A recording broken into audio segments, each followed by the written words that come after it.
Hey, I'm Old Norse specialist Dr. Jackson Crawford. I am really disappointed to tell you that you just missed a herd of bighorn sheep that had come down to the river to drink. And I set this up as fast as I could to try to get them in frame, and they all went back uphill before I had a chance to get it all set up. I doubt you can see them anywhere anymore. That is too bad, but always a privilege to see them. Anyway, what am I here to talk to you about today? I get a lot of questions, being a historical linguist, about, well, where does this word or this language or this name come from? And look, I'm a historical linguist by training, by passion. This is obviously something that's interesting to me. So I don't want to knock your interest in it, but I want to knock the attitude towards certain answers to it.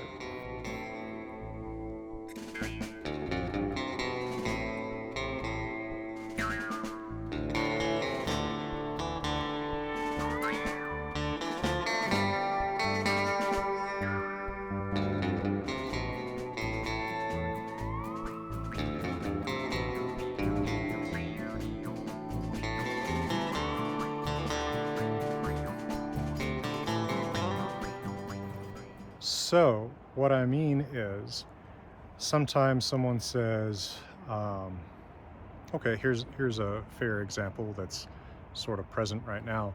Well, where does the word sky come from? Right? Surely humans have always had a word for sky, and I'm sure they always have.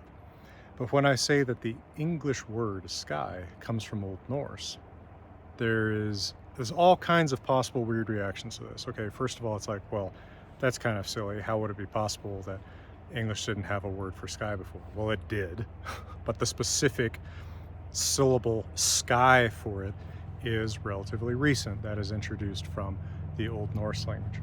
Prior to that, the normal English word was the word that gives us heaven, Old English helvon, and similar words in other Old English dialects.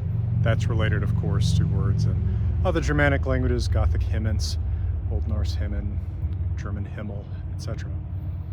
Why would you borrow the word for sky from another language? I don't know. There doesn't seem to be much why to this sort of thing. Consider that English borrowed a lot of basic words from Old Norse, right? We borrowed they and them and take and get and give. Those are pretty basic, and we did have ways of talking about that in Old English.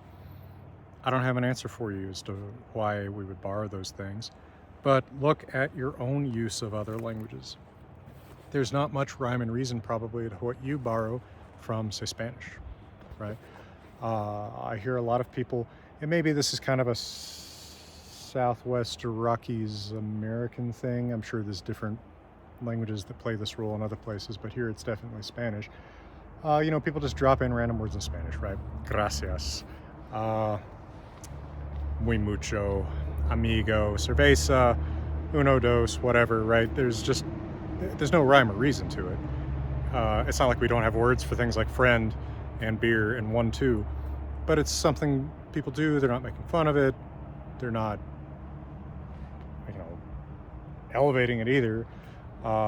It's just sort of like, oh, hey, you know what I'm talking about. You know this, a little bit of this language enough for me to sort of playfully or not throw in words from it. Surely other languages have played this role for English speakers throughout history. Old Norse apparently did at one time. Norman French definitely did.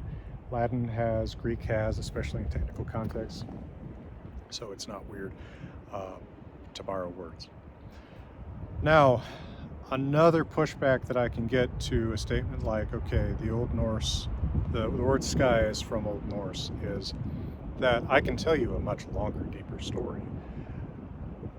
So I can tell you that, for example, the word this comes from in Old Norse, which is pronounced sku, and is written sol keun ur in Younger Futhark runes, that this is ultimately from an Indo-European root that means to cover.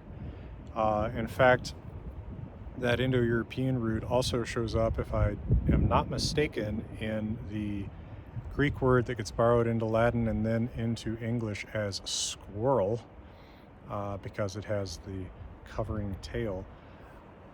That is to say that this is an Old Norse word means something slightly different than what it means in English, and to say that this comes from a Proto-Indo-European word that means something slightly different than it does in Old Norse, and that this also shows up in Greek, none of this is contradictory, right?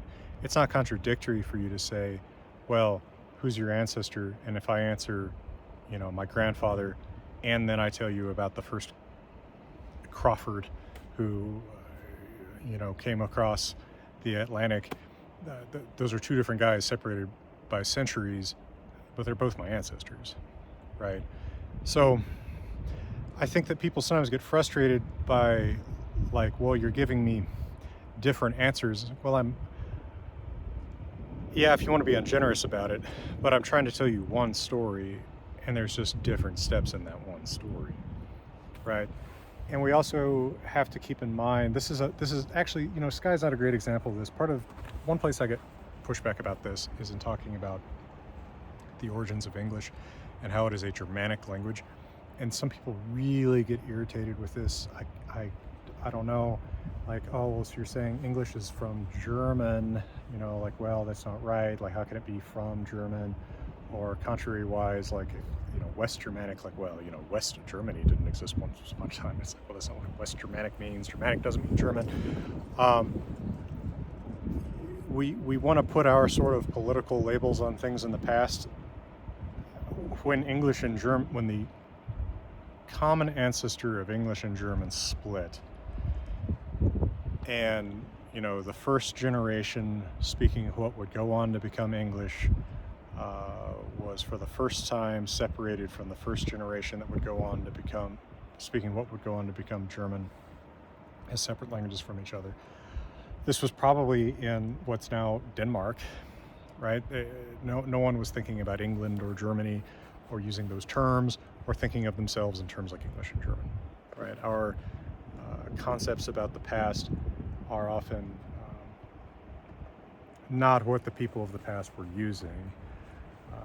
We obsess about all kinds of labels and categories that they didn't put on themselves because they didn't exist yet, right? And we do that in all kinds of ways. Biologically, people obsess about racial categories that are really 19th century notions, trying to map those back onto the ancient world. They don't really apply because people obsessed about much, much, much finer differences if they obsessed about the stuff, and not everybody did.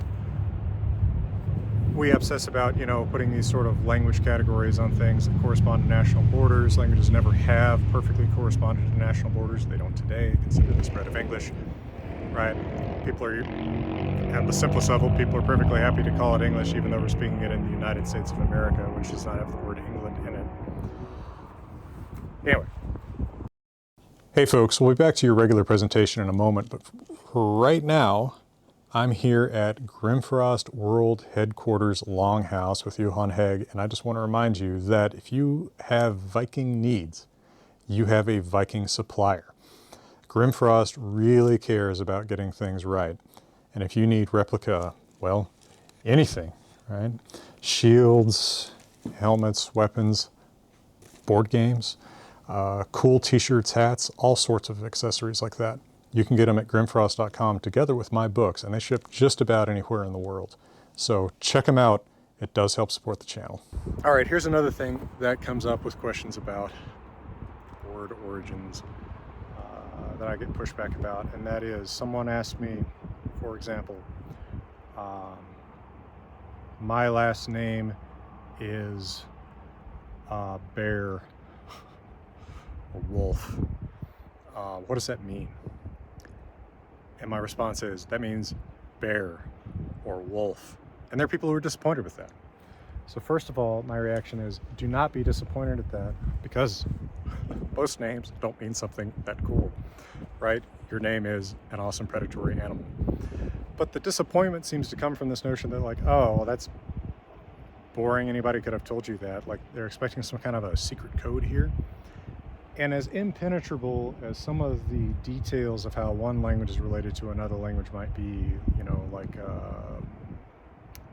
in another recent video I talked about how sometimes roots that end in S show up with R in Germanic languages like Old Norse and English, and You know, if you know the pattern, know the conditioning factors, that's predictable.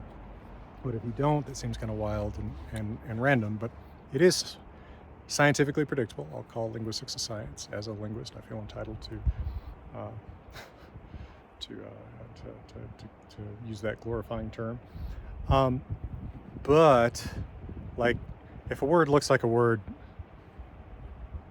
9 times out of 10, that's what it means, right? Especially, most last names were assigned to a family in the last 1,000 years or so. The languages involved haven't had that much time to change.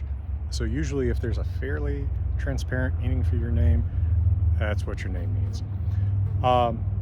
You know, my name, Crawford, last name, just to give you an example, is one that may seem less obvious on the surface, but it's actually fairly obvious. It's a ford, right? There's probably somewhere I can ford this river. I kind of hope so, because I kind of want to chase the bighorns, but I'm not sure I'm going to have an opportunity to. But the craw part is crow, right? It's just the word crow without the great vowel shift. So it's a ford, a place where you cross the river where there's a lot of crows. All right, same thing that, you know, Oxford means, right? It's a place you cross the river where there's a lot of oxen. All right, well, it's not necessarily exciting, but that's what it means. So, a word story can have a lot of different sides.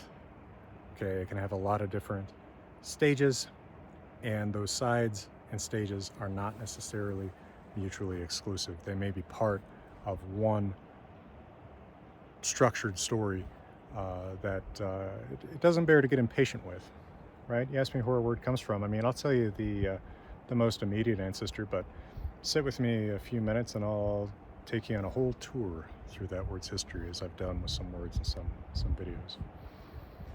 And when you ask about the meaning of a name and I tell you that it's something pretty obvious, first of all, accept that your name means something cool if it means something cool.